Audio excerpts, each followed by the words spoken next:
Bonjour à vous, vous devez parler en langue. Et voici simplement les raisons pour lesquelles il le faut.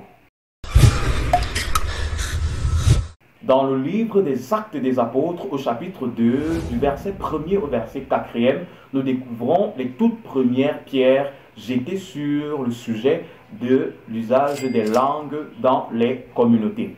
Aujourd'hui, nous n'allons pas égrener le vaste chapelet des polémiques qui entourent l'usage de diverses langues dans nos communautés chrétiennes. Nous allons tout simplement être focalisés sur l'usage que l'on peut en faire de la langue dans ces instants d'intimité et de prière devant la face du Seigneur. Pour ce faire, nous aurons pour référence phare 1 Corinthiens chapitre 14 à partir du verset 14 où l'apôtre Paul nous apprend qu'il aime bien prier en langue parce que cela cultive et conserve notre esprit en prière, quoique notre intelligence demeure stérile. Vous voyez très bien que l'apôtre Paul ne désigne déjà pas l'usage de la langue, mais il dit que lorsqu'on utilise le parler en langue, notre intelligence demeure stérile, mais nous conservons notre esprit dans un état permanent de prière. Avant toute chose, j'aimerais d'abord lever quelques équivoques. Donc, le tout premier est le suivant. Parler en langue n'est pas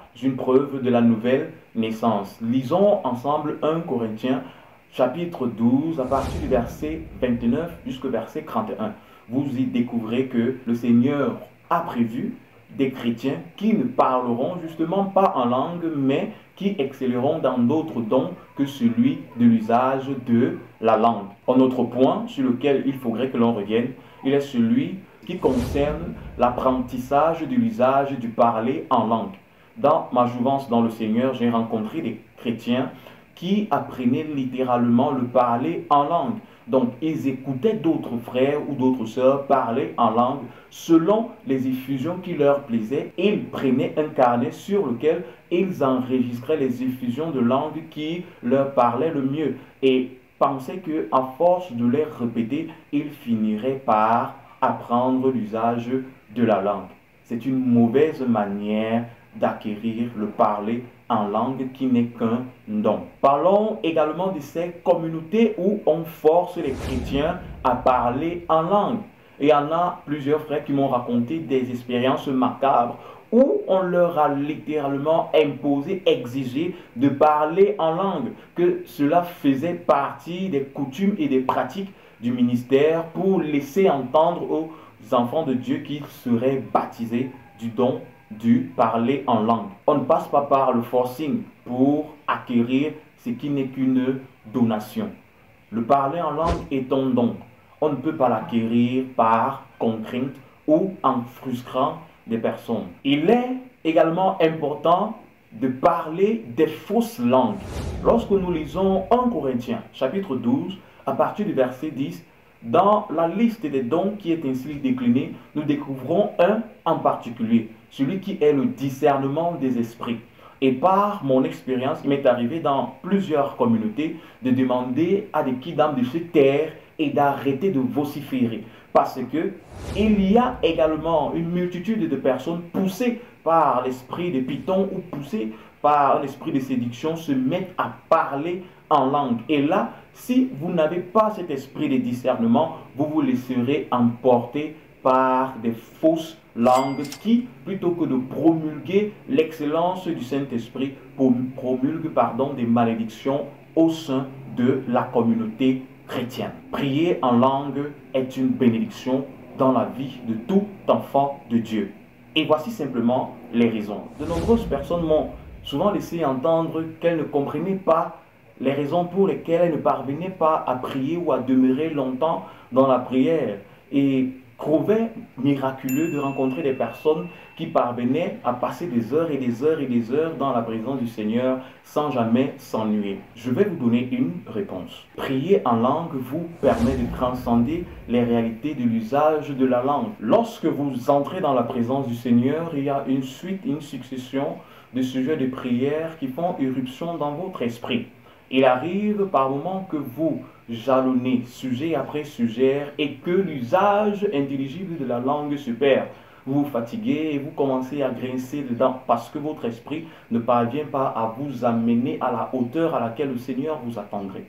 Maintenant, pour une personne qui a une forte acuité de l'usage de la langue, celle-ci pourrait passer des heures et des heures en prière parce que ne s'appuyant plus sur des références humaines pour prier, mais essentiellement sur celles spirituelles.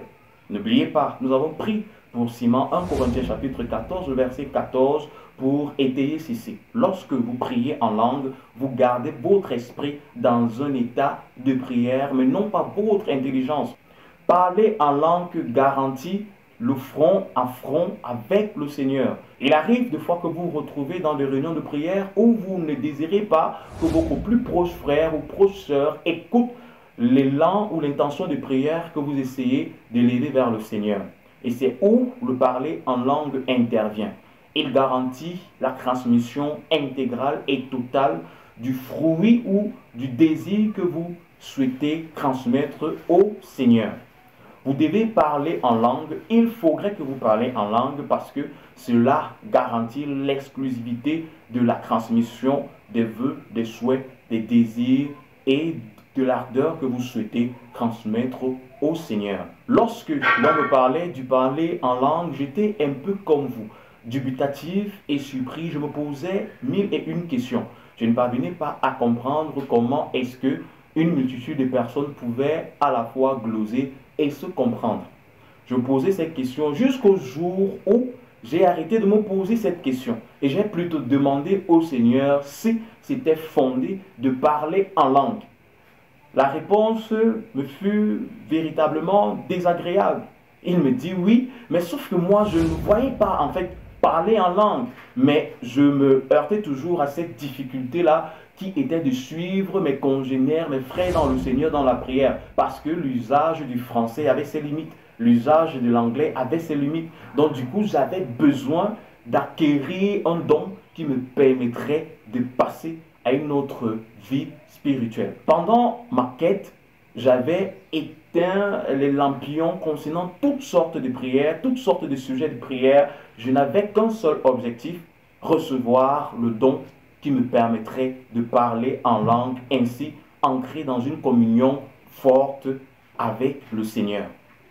Il m'est arrivé de le demander, de me lasser, mais de revenir, de prendre des jeûnes et des prières, de pleurer devant le Seigneur pour qu'il me permette d'user un jour du don de langue. Et puis, un jour, lorsque je ne m'attendais pas, je m'attendais le moins, j'ai commencé à parler en langue. J'ai commencé à bégayer, j'ai commencé à tituber, mais ma langue s'est déliée toute seule et j'avais l'impression que quelqu'un d'autre se servait de ma langue pour s'exprimer. C'est de là où j'ai commencé à parler en langue. Et j'ai découvert tout un autre univers. Je pouvais parler en langue et aussi interpréter ce que d'autres personnes disaient ou professaient lors de l'usage des multiples langues qu'elles parvenaient à émettre. Le Seigneur m'en a accordé ce privilège-là, de pouvoir écouter les langages et de les traduire et de les cerner. Et de discerner s'ils étaient de Dieu et s'ils étaient de l'adversaire. Vous avez besoin de parler en langue pour votre vie de prière. Vous avez besoin de parler en langue pour votre intimité avec le Seigneur. Aucun chrétien ne pourrait sonder les profondeurs du Seigneur en demeurant sur une chrétienté superficielle. Il n'est pas question de dire que le fait pour vous de ne pas parler en langue fait de vous un chrétien superficiel. Mais j'estime que le fait de ne pas parler en langue vous limite en termes de présence et d'intimité avec le Saint-Esprit. Le Seigneur a besoin de vous. Il a besoin de vous dans son intimité. Je m'en vais donc vous prier à bien vouloir vous replier dans le lieu secret. Pour vous qui étiez fatigué, pour vous qui vous posiez des questions, pourquoi la sœur X, le frère Y parle en langue et pourquoi pas moi? Je vous prie de retourner encore dans le secret et de le demander avec humilité, avec soif. Donnons-nous rendez-vous pour la prochaine vidéo dont le sujet sera les 3 niveaux de la prière. Prenez soin de vous. Shalom.